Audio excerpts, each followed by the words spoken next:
I left advertising after working for you. Do you think that was coincidental? Leave on a high point? I must have been it, right? There was nowhere better to go from there. That was it, wasn't it? Yep. Yeah, knew it. Toby Horry. Hi. Global Brand and Content Director of TUI. Hello. And my former boss. Indeed. Lovely to be reunited because we haven't seen each other for ages. Indeed, yeah. We haven't seen each other since Dare. Yeah. Which was a joyous time for me, maybe not so much for you because you had to work with me. So what does after work mean to you? So I don't think after work really is a thing these days. I would say there's outside work. There's 4 aspects of your life that you try and need to maintain and keep in balance, which is work, friends, family and health. And so for me, after, outside work is about trying to sort of get a balance around those 4 things, which is impossible to do, but something I try and strive for. Which one do you fall down on, do you reckon? Probably friends. Yeah, it's the one that I struggle with most. I realised that last year and it made me really unhappy. So that's my New Year's resolution. Yeah. So you successfully managed the leap from agency side to client side, which is something that most of my candidates want to do. Right. And you did it at quite a senior level. So you were managing director by the time you moved across. Yep. Most people assume you have to drop in level and pay and responsibility by the time you move across. Is that true? Did that happen to you? I think it was a drop, but I don't think it was a jump either. I think it was kind of more of an adjacent in terms of level and stuff. But also it's just quite a different role. So I went in as digital marketing director at Tesco at a time when Michelle McKettrick was building a team for Dave Lewis to start to rebuild trust in the brand after some well-publicised sort of issues, horse meat and accountancy and that sort of thing. I was just the right place at the right time, and having worked with Michelle on Barclays, it was just a brilliant opportunity, so I jumped at it. What's the real difference, do you reckon, in working in advertising and working client side? We work on a spectrum, and there's business and there's marketing and then there's comms.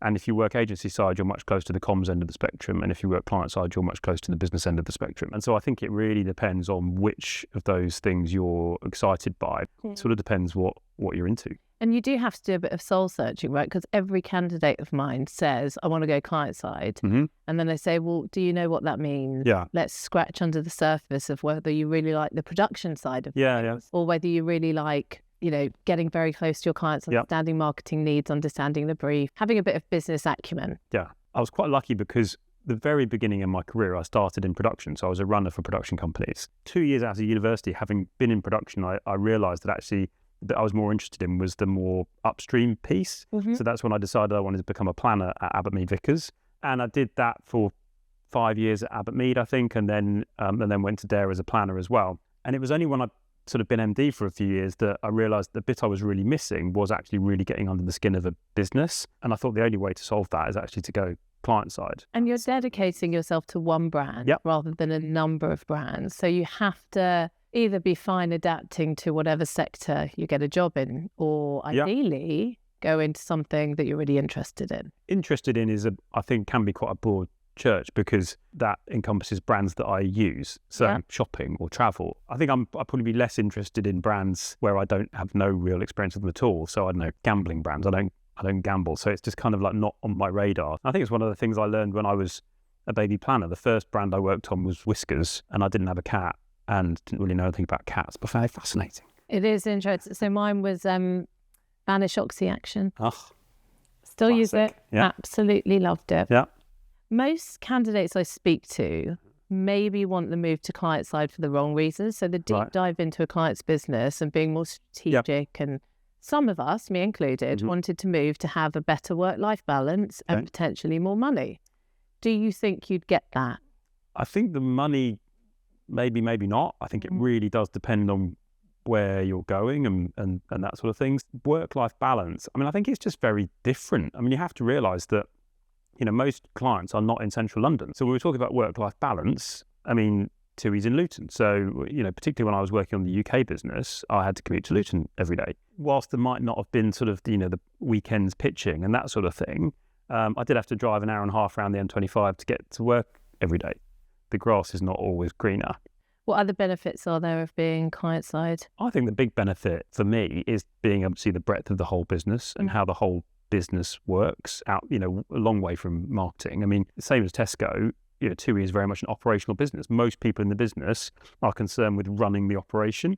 And I think that's fascinating. And I think it's really important that as a marketer, you understand the importance of that and how that all works, and make sure that the job you're doing is complementary to that rather than getting in the way of it. Most candidates worry that they'll miss the creativity when they move client side. Do you think that's a fair worry? If you miss going on shoots and miss sitting in meetings talking about script all the time, then yeah, you probably will miss it.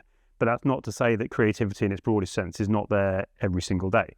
And, we still work with agencies and we still make ads. It's just comparatively small percentage of my time than rather a large percentage of my time. No, it's different type of creativity. Yeah.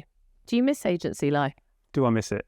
Yes, but probably in quite a nostalgic way, as in if I went back today, it wouldn't be the same. So maybe I just miss being in my 20s.